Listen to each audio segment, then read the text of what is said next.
नमस्कार, आप देख रहे हैं सिटी पोस्ट लाइव और आपके साथ मैं हूं अंजलि राव। सिवान में आज बिहार सरकार के स्वास्थ्य और विधि मंत्री मंगल पांडे ने केंद्रीय गृह मंत्री अमित शाह के आगामी दौरे को लेकर पहुंचकर मीडिया से बातचीत की। इस दौरान उन्होंने राज्य में बढ़ते अपराध की स्थिति पर बयान देते हुए कहा कि इशारों इशारों में उन्होंने इसी साथ साथ आपको बता दें कि आरजेडी पर जमकर उन्होंने निशाना साधा है और मंत्री मंगल पांडे ने कहा कि राज्य में बढ़ते आपराधिक घटनाएं बेहद दुखद और निंदनीय है। इसी के साथ साथ उन्होंने ये भी कहा कि बिहार सरकार और प्रशासन इन घटनाओं पर कड़ा रुख अपनाते हुए कठोर कार्यवाही कर रहे हैं। वहीं उन्होंने ये स्पष्ट किया कि अपराधी चाहे कोई भी हो, किसी भी बैकग्राउंड से हो, वो बच नहीं सकता। इसी के साथ साथ मंगल पांडे ने आरजेडी के शासनकाल की याद दिलाते हुए कहा कि 2005 से पहले सत्ता में बैठे लोगों के संरक्षण में अपराध होते थे और प्रशासन उन पर अपराधियों को बचाने का दबाव था। इसी के साथ साथ उन्होंने ये भी कहा कि आज की सरकार की स्थिति पूरी तरह से उलट है। अब सत्ता में बैठे लोग अपराधियों को पकड़ने के लिए प्रशासन पर दबाव बना रहे। इसी के साथ साथ ये बयान राज्य में बढ़ते अपराध को लेकर मंत्री के स्पष्ट रुख को दर्शाता है। इसी के साथ साथ ये सवाल भी खड़ा करता है कि क्या बिहार में अपराध की स्थिति में सुधार हो पाएगा और क्या कुछ कहते नजर आ रहे हैं इन तमाम मुद्दों पर मंगल पांडे। पहले आप उनका वो बयान सुने। करेंगे क्या? नहीं, सौगात आना शुरू हो गया है।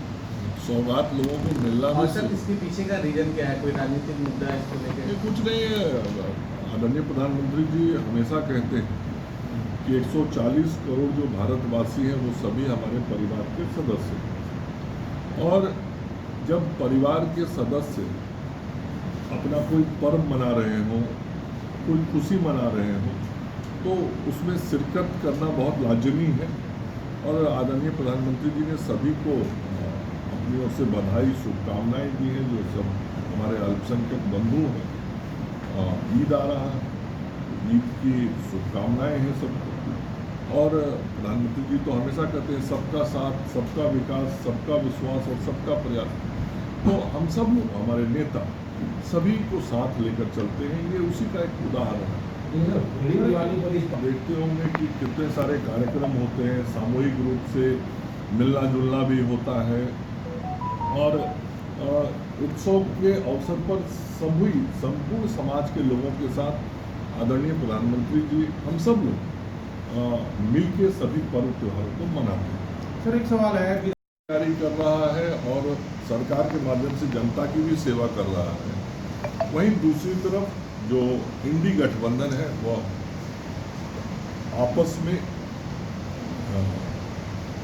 लड़ाई लड़ रहा है, कुर्सी की लड़ाई लड़ रहा है, पद की लड़ाई लड़ रहा है, मुख्यमंत्री का उम्मीदवार कौन होगा इसकी लड़ाई लड़ रहा है, किसको कितनी सीटें मिलेंगी इसकी लड़ाई लड़ रहा है। और इसको हम सब लोगों ने मीडिया के माध्यम से देखा है कि किस प्रकार से कांग्रेस पार्टी ने राजद से इधर के दिनों में कई अवसरों पर दूरियां बनाई हैं और अलग विचार रखते हैं। तो एक तरफ जो इंडी गठबंधन है वो आपस में लड़ता झगड़ता और टूटता हुआ गठबंधन, दूसरी तरफ एनडीए राज्य के विकास के लिए समर्पित मजबूती के साथ काम कर रहा गठबंधन। तो इन सारे चीज़ों को और ताकत देने के लिए आदरणीय गृह मंत्री जी का 2 दिवसीय दौरा बिहार में हो रहा है और एनडीए के सभी कार्यकर्ता उनके कार्यक्रम की तैयारी में लगे हुए हैं। तो एक बड़ी सभा होगी जिसमें सिवान जिला से भी बड़ी संख्या में लोग गोपालगंज जाने वाले हैं। सिवान जिले का जो 8 विधानसभा क्षेत्र है, उन 8 विधानसभा क्षेत्र से लगभग 25,000 से अधिक की संख्या होगी जो गोपालगंज की सभा में जाएगी। लोग भाग लेंगे, कार्यकर्ता हमारे समर्थक हमारे सब तैयारी कर रहे हैं। तो ये इतनी सारी बात हम सब लोगों के साथ साझा करना था।